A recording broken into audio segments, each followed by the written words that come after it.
My life abroad, my bachelor life. For years, I, Jake Sullivan, an American through and through, have been enjoying the charms of European living. And the main one of these charms is my lovely girlfriend, Nicole. Who would have thought that an ordinary trip to Prague would turn into a meeting with this fiery French woman who would make my head spin faster than a pint of excellent Czech beer? Nicole and I have been living in perfect harmony for a year now in my cozy den on the outskirts of Berlin. I work remotely for an American IT company. She's learning German and has a side job in a flower shop.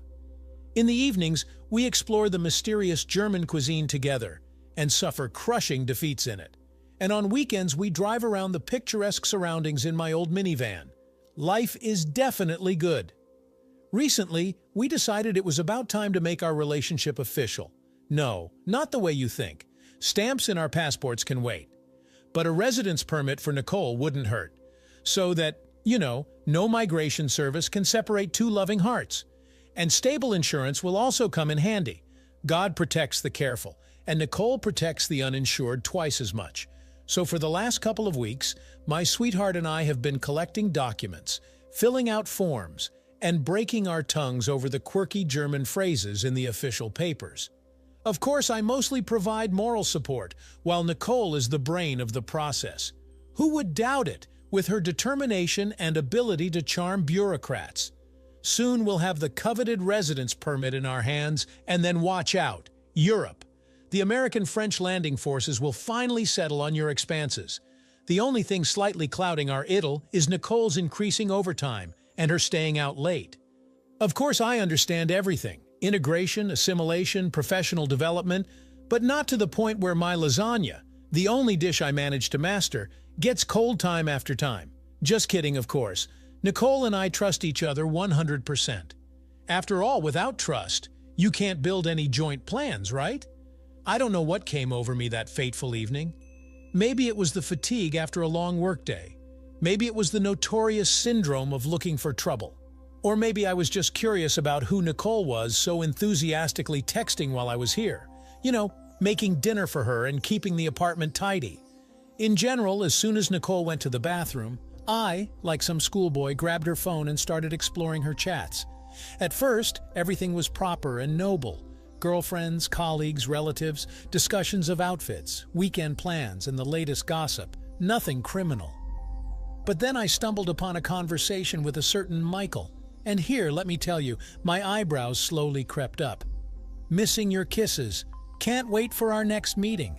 You're the best lover in the world. What kind of Romeo had turned up to trouble me? It got worse. A couple more chats in the same vein, only with different addressees. Chris, Alex, John. She's got a whole bouquet of virtual admirers here, and naive me, thinking we had love till the grave and eternal fidelity. So much for trust but verify. I sat there, stupidly staring at the phone screen, feeling some kind of poisonous cocktail of resentment, anger, and distrust boiling up inside me. I wanted to simultaneously burst into tears like a child, smash something heavy, and give Nicole the third degree, but instead, I just sat there, gawking at the damn phone as if expecting it to give me answers to all my questions. That's how Nicole found me when she returned from the bathroom. Seeing her phone in my hands and my distorted face, she immediately understood everything. "Darling, I can explain everything," she began, but I was no longer listening. Something seemed to click in my head, and the accumulated emotions burst out in a furious stream. "Explain? What are you going to explain to me, dear?" I hissed through my teeth, feeling my jaw muscles twitching. "That while I'm here slaving away to provide us with a decent life, you're having fun with virtual lovers? Or that all these Michaels and whatnot are just friends and I'm hysterical and paranoid?"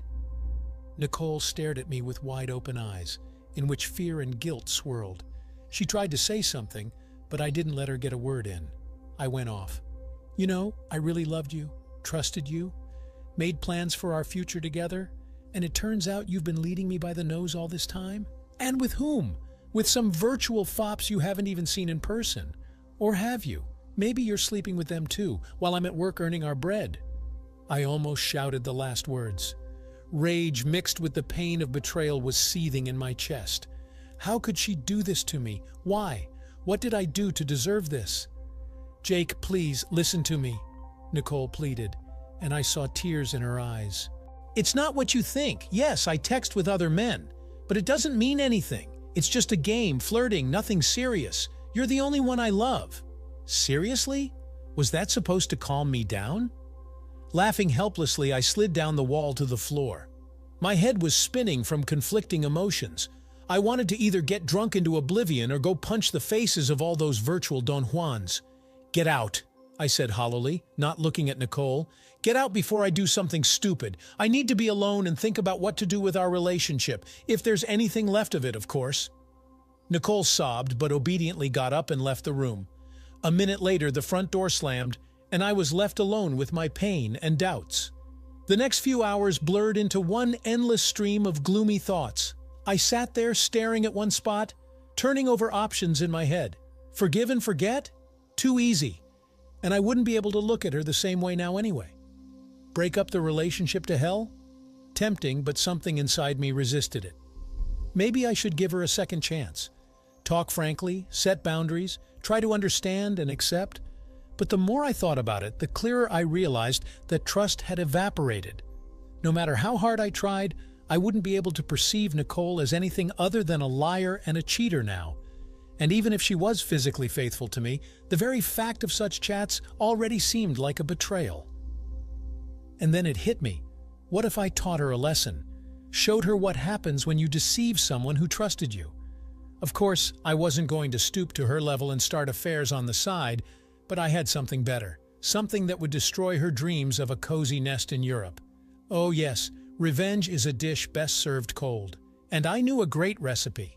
The morning greeted me with the silence of an empty apartment and a dull pain in my temples. No wonder, considering how much I drank last night trying to drown out the pain of betrayal. Somehow, getting up from the couch where I'd fallen asleep at night, I stumbled to the bathroom. The mirror reflected a puffy, unshaven face with red eyes. Yeah, I've looked better. Having put myself in relative order, I headed to the kitchen and found a note from Nicole there. In it, she apologized, begged for forgiveness, and asked for a chance to explain everything. She promised that nothing like this would ever happen again, and swore eternal love and loyalty. Crumpling the paper, I tossed it in the trash. Too late, darling. The train has left. The sediment remains. Eating the remnants of yesterday's lasagna for breakfast, I pondered my brilliant plan. I had to act quickly and decisively before Nicole suspected something was wrong. Smirking at my reflection in the coffee mug, I dialed the insurance company's number. Good morning. I'd like to cancel the automatic renewal of the insurance policy in the name of Nicole Dubois, I said in the most amiable tone I could muster. Yes, that's right. The client no longer needs your company's services. No complaints. Just a change in life circumstances. Yes, of course. Thank you for understanding. Hanging up, I leaned back in my chair, feeling some grim satisfaction. Step 1 done. Of course, Nicole doesn't know yet that she's left without health insurance, and that it automatically negates all her hopes of getting a residence permit. But soon, very soon, the truth will come out, and then we'll talk differently, dear. I imagined how surprised she would be when her residence permit was denied, how she would start finding out the reasons and discover that I, her only hope and support, had let her down at the most critical moment. What would she do? Beg me to change my mind? Promise to never look at other men again? Or throw a tantrum and accuse me of all mortal sins? These thoughts filled me with a kind of malicious warmth. For the first time in the last day, I felt like I was in control of the situation again. That I wasn't just a victim of circumstances, but the master of my own destiny. And the fate of my lying girlfriend was now in my hands too. Finishing my coffee, I realized that a storm was about to break out soon, that Nicole was unlikely to just let it slide. But that would be her problem. And I would just make sure she got what she deserved. And let it be petty and unworthy of a real man. But damn, it feels good. It didn't take a week for hell to break loose.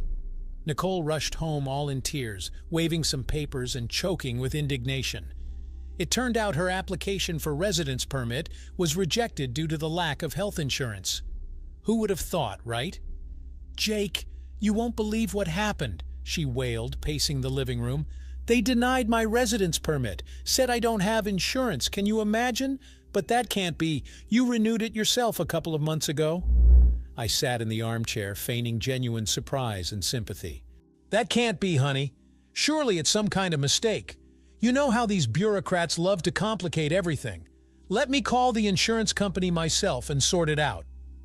With those words, I retreated to the kitchen, carefully hiding my smirk. Of course, I wasn't going to call anywhere.